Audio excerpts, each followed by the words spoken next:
Good morning, everybody. It's Wednesday. I can't wait to finally have 2 consecutive days off again. It's been kind of crazy. Um,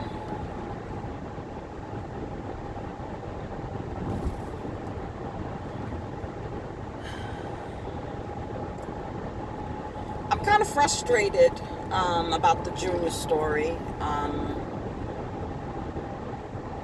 Just kind of frustrated, guys. And I think a lot of people are. I conversate with a lot of people behind the scenes um, with private messages about his story. And, things aren't adding up. Like I told you guys yesterday, if Michael Sosa is in custody, there should be 14 people arrested instead of 13. Um, we can agree to disagree. I really don't believe he's in custody. And with all of Leandra's interviews, it's just a lot of inconsistencies now with things that she said previously being switched up. And again, I'm trying to give her the benefit of the doubt, and I'm trying to, you know, listen, I told you guys, I work in mental health, and I dispense a lot of that medication to patients and people. And they are mind altering.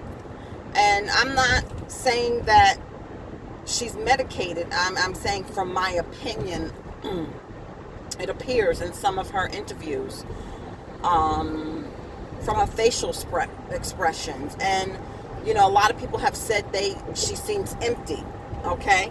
Some of those medications can cause that effect, where there's no, like, emotion, because it's how could I say it? They're mood altering,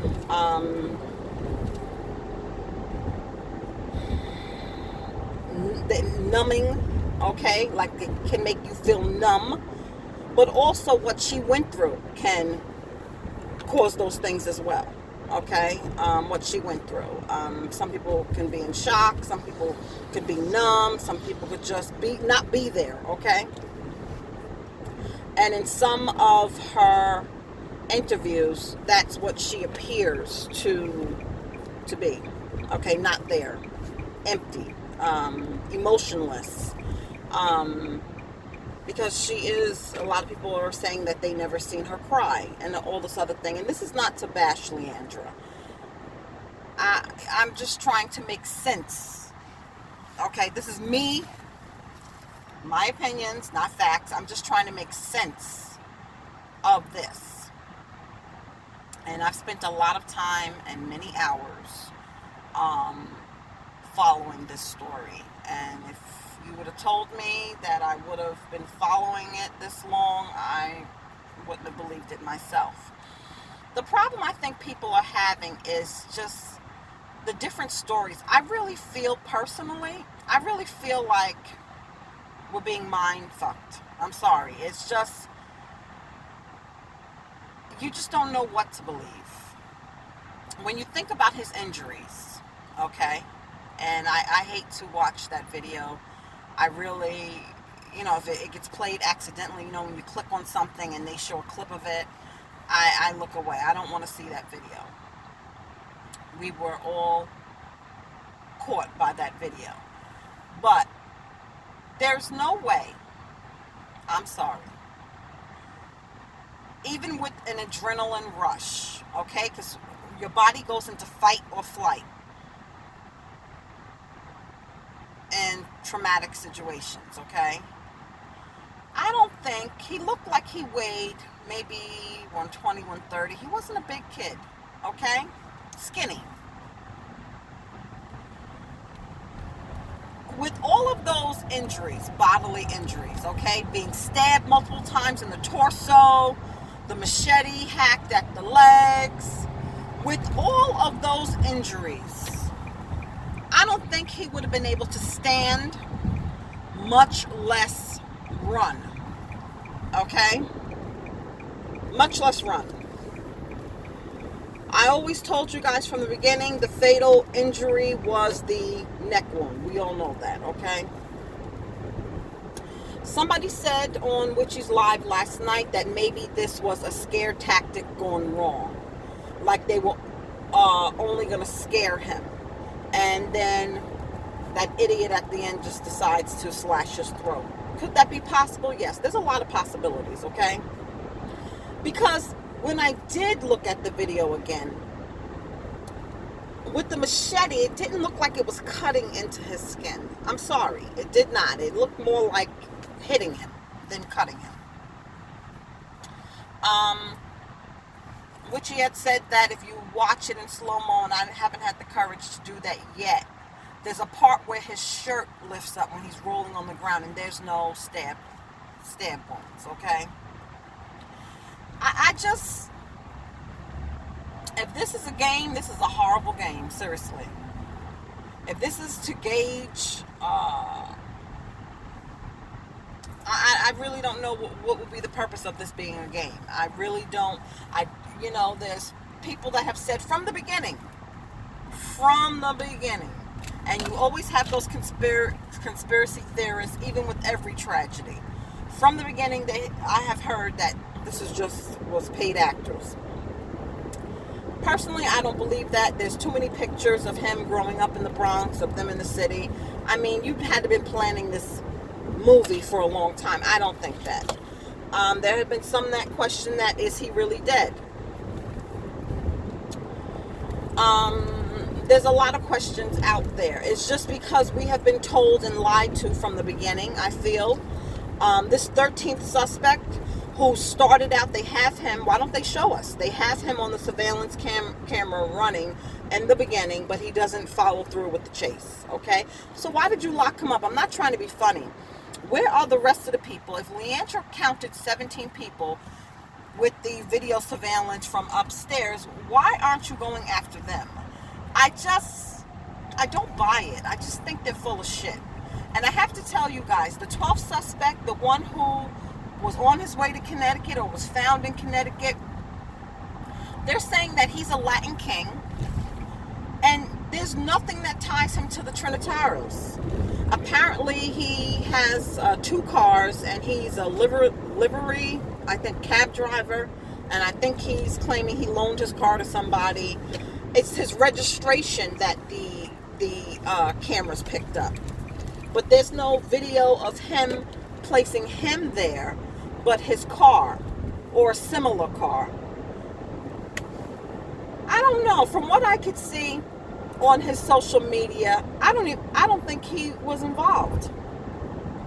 So I just feel that it's just one continuous mindfuck. I'm sorry. Excuse my language, but that's how I feel. That's how I feel. I'm sorry. And given the other family members, I don't want to talk about Leandra too much. A lot of people, this YouTube thing is no joke, because a lot of people, they get so offended when your opinion and your perception of what you're seeing is different from theirs. I mean, if you have any facts or any opinions and you want to talk about it in an adult, have an adult conversation, please share them. Because I just feel that the family members, like Genesis on her Instagram, she got this dream job, and she said God is continuing to keep blessing me. I mean, I was talking to somebody behind the scenes last night. Your brother was just maimed and murdered, and this was before the 2-month anniversary. How do you feel blessed? How do you feel blessed?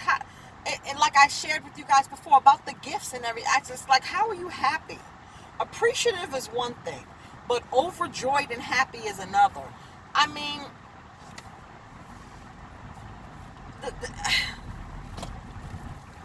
it really is a mess. That's why I've really been pulling back. And, the day the 13th suspect was arrested, everybody was happy and stuff like that. Listen, everybody's crying justice for Junior, including the family, right? That's became a famous hashtag. That's been a famous, it's all over social media. Justice for Junior, justice for Junior. You will never have justice for Junior without the truth. And I made a video way back and said we will not have justice without the truth. And you know what? I got some comments, negative, just wait, we're going to get justice. You will never get justice without the truth, okay? Because there's a lot of people hiding a lot of things. And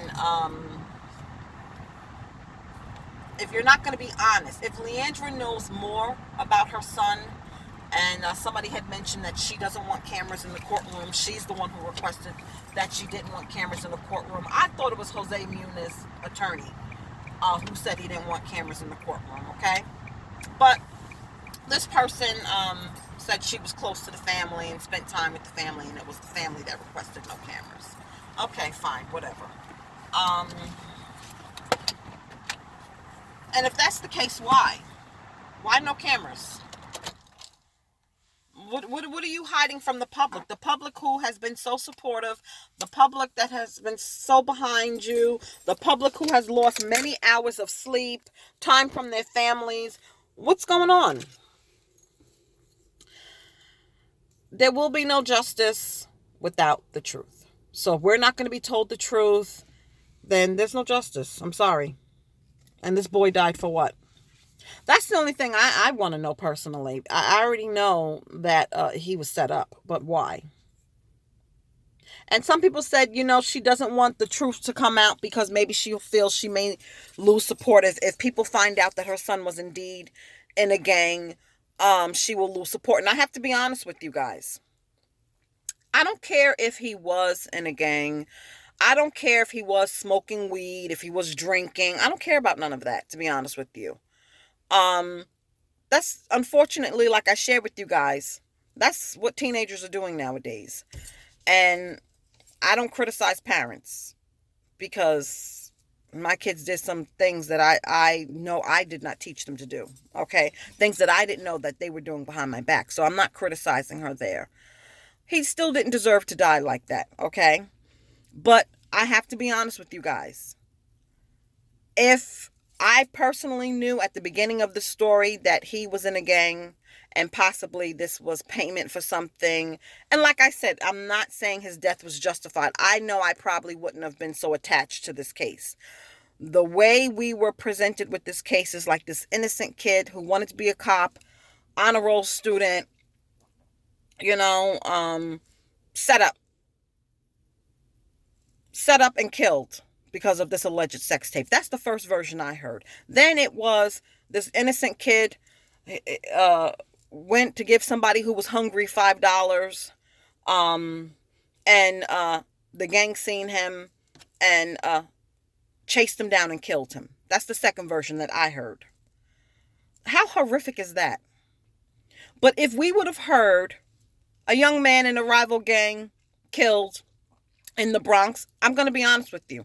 Every time I turn on the news, somebody's being killed. Okay? I personally don't think I would have been as vested. I would have, been sad for him. You know what I mean? But you would have think, well, he put himself in that position. Let's keep it real. Because I hear about shootings all the time with gang members and stuff like that. And, what do you think's going to come of that life? It's only two endings. It's either death or the graveyard. But the way it was just put to us, so maybe that's why she doesn't want certain things. I'm saying all that. Maybe that's why she doesn't want certain things to come out, because she would lose public. She would not have had the public support, and people would have just chalked it up as another street crime, okay? I don't know. I don't know what to think anymore, but I'm just passing the baton over to anybody else who wants to pick it up, because I have lost enough behind this, and I really feel, and I've shared behind the scenes, there are so many people that have lost so much time, tears, sleep, and everything. and the people who should be sad look like they're living their best life, okay? So I don't know. It's just too many damn twists and turns. Now, I'm not going to lie to you and say I'm not going to be watching. Oh, yes, I will be watching. Um, but I was going to go to the courthouse on October 25th, and now I'm not. I'm not, call me whatever, but I'm being truthful with you guys. I just feel that this case has taken a turn, and I feel that the wool has been pulled over our eyes to a certain extent. Okay?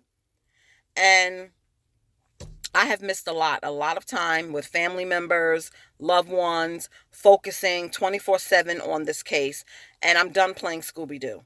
I feel like, I got caught up in some stuff that, you know, how many arguments I got into? How many drama I got into? How many times I was just pissed off, mad, sad, couldn't sleep? I just, like I said, you know me, I will be watching, and if they make a movie, I will be watching, but I just can't invest so much time into this topic, because I don't think we're being told the truth. And people could say, wait, wait, wait. I've been let down many times, um, hoping that justice would be served. And I'm not about to put myself through that. So, everybody has to make their own decisions. But I hope you guys have a nice day. I'm getting ready to go in here, start my day, and I'll talk to you guys later.